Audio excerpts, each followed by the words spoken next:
আপনি কিছু কিছু মানুষকে দেখবেন মোবাইলের ভিতরে এমন খারাপ ভাষায় কথা বলে, কমেন্ট করে, এমন খারাপ কিছু শেয়ার করে, এমন খারাপ কিছু লেখে।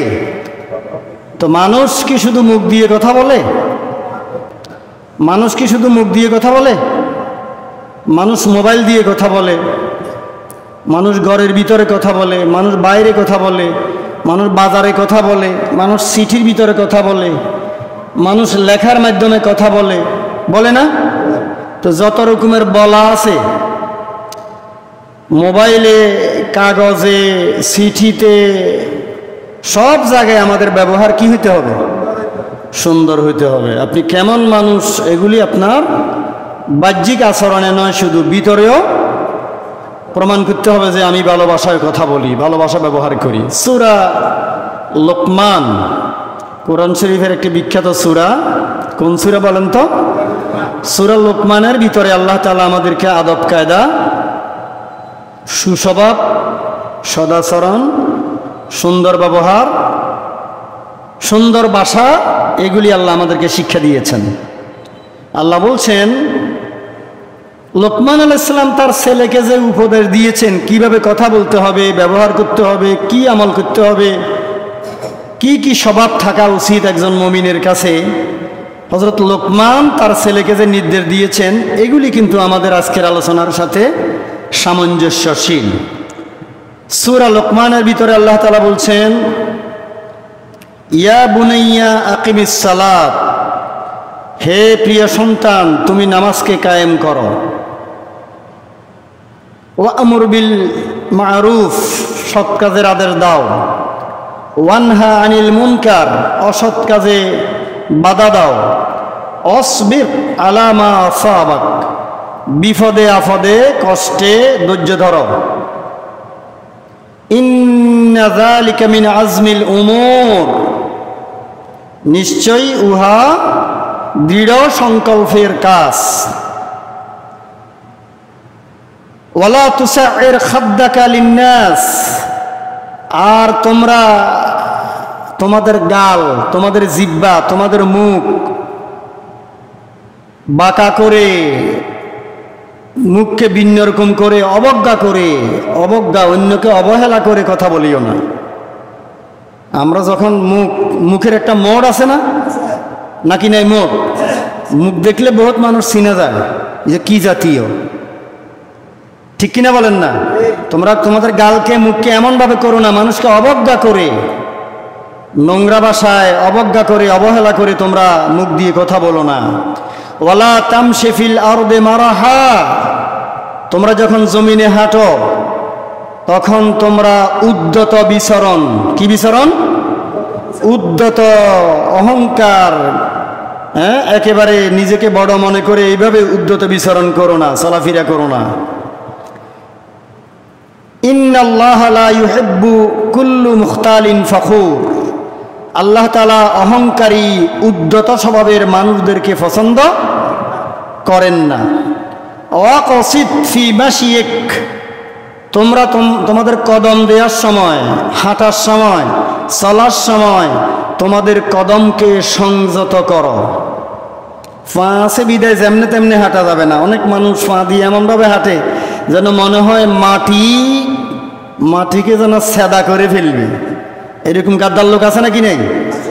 এইভাবে রাস্তা দিয়ে হেঁটো না, কোনো জায়গায় বিচরণ করো না, কদম সংযত করে হাঁটো। ওয়াগদুদ মিন সাউতিক, ওয়াগদুদ মিন সাউতিক, আওয়াজ নিচু করো। আমাদের মুখে যে ভাষা, আমরা যখন আওয়াজ করি,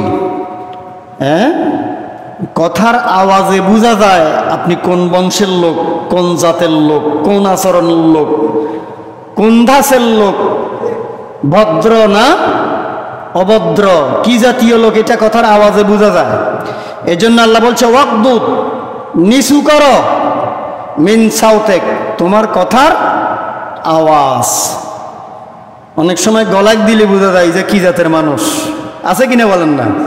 গলায় একটা আওয়াজ, গলায় আওয়াজ না, মোবাইলে কথার একটা আওয়াজ, ঘরে কথা বলার একটা আওয়াজ, আপনার মুখের আওয়াজটা এমন হইতে হবে, এটা নিচু হইতে হবে, যেহেতু আপনি মুসলমান, মুমিন, রাসূলের উম্মত। আল্লাহ বলছেন, লোকমান আলাইহিস সালাম তার ছেলেকে নির্দেশ দিচ্ছে, ওয়াকদুব, নিচু করো, মিন সাউতেক, তোমার কথার আওয়াজ, মুখের আওয়াজ, গলার আওয়াজ। কথা ছাড়াও তো আওয়াজ হয়, কথা ছাড়া আওয়াজ হয় না? সব রকমের আওয়াজকে নিচু করো।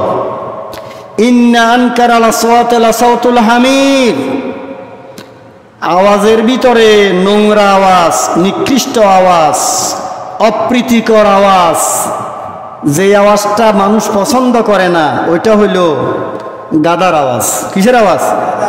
গাদার আওয়াজ। তার মানে কর্কশ ভাষায় কথা বলা, ইচ্ছে মতো আওয়াজ করা, শব্দ দূষণ করা, হইচই করা, চিল্লাচিল্লি করা, চেঁচামেচি করা, মানুষকে ঘুমাইতে না দেওয়া, এরা এমন বেয়াদব, এদের আওয়াজ হলো গাদার আওয়াজ।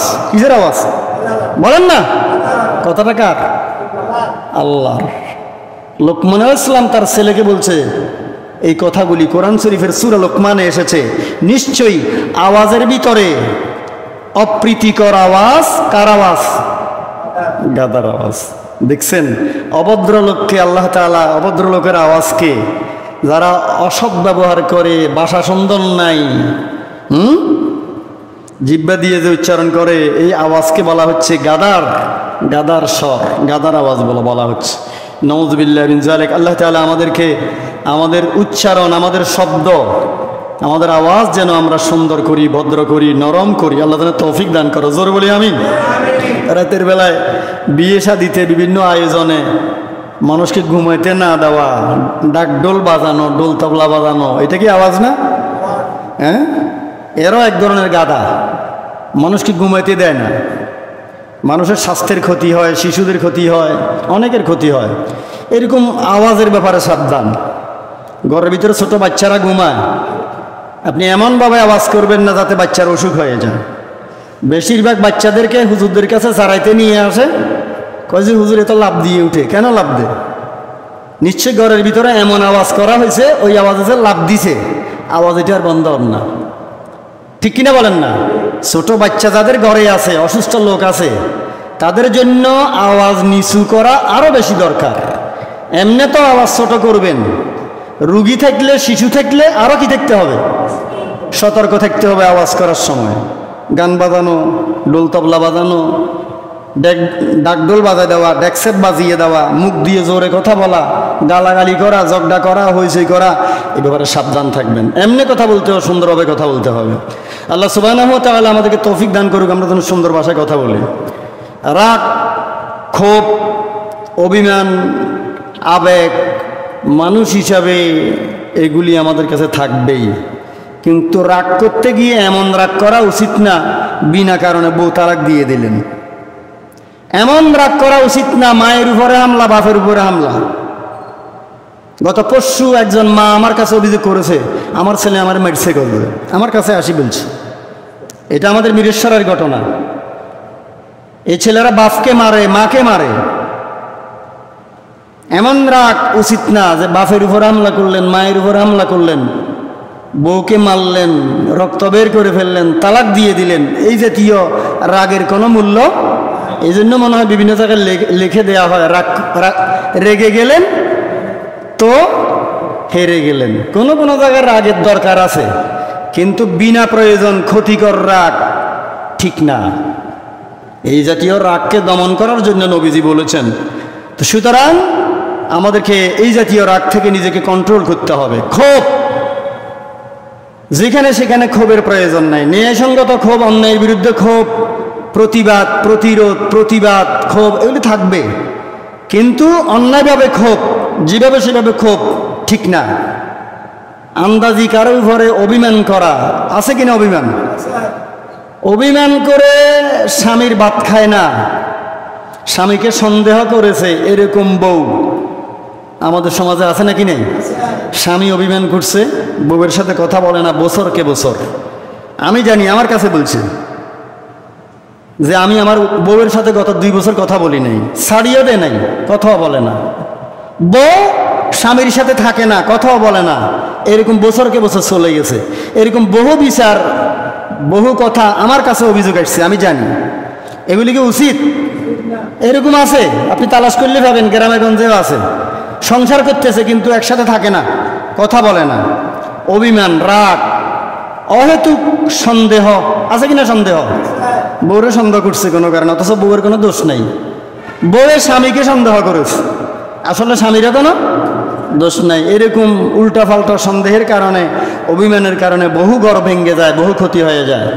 একজন মুসলমানের স্বভাব, সুন্দর আচরণ, সুস্বভাব, এই বিষয়গুলি নিয়েই মূলত আপনাদের সামনে আমি কথা বলছিলাম। আবেগেরও দরকার আছে, কিন্তু আবেগের কারণে ক্ষতি হয়, ঠিক কিনা বলেন না? আবেগের কারণে বউরে খাওয়ায় না, মারে খাওয়ায় না, বন্ধুরে খাওয়ায়, ঠিক কিনা বলেন না? কি আবেগ, বউর খবর নাই আরেকজনরে খাওয়ায়। এরকম আবেগী মানুষ নাই? নিজের ক্ষতি করে অন্যের উপকার করে। নিজের বউয়ের কাপড় নাই, ছেলের কাপড় নাই, ভাইয়ের কাপড় নাই, আরেকজনের জন্য টাকা সব খরচ করে ফেলতে আছে। এরকম আবেগী লোক আমাদের সমাজে আছে না? এরকম আবেগ কি উচিত? এটা কি ভালো স্বভাব না খারাপ স্বভাব? আগে নিজের লঙ্গি ঠিক করতে হবে, তারপর আরেকজনের লঙ্গি। নিজের বউয়ের ফরনে কাপড় নাই, নিজের ফরনের ভিতরে লঙ্গি নেই, আরেকজনকে লঙ্গি কিনে দেওয়ার জন্য কি ইসলাম আপনাকে বলছে নাকি?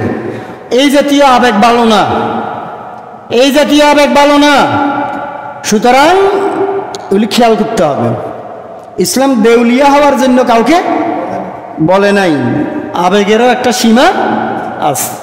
এই জন্য আবেগ নয়, বিবেক খাটিয়ে জীবন যাপন করতে হবে। এগুলি মুমিনের সুন্দর স্বভাব, সুস্বভাব, এগুলি আমাদের খেয়াল রাখতে হবে। আল্লাহ রাব্বুল আলামিন আমাদেরকে এর থেকে শিক্ষা গ্রহণ করার তৌফিক দান করো, জোর বলি আমিন।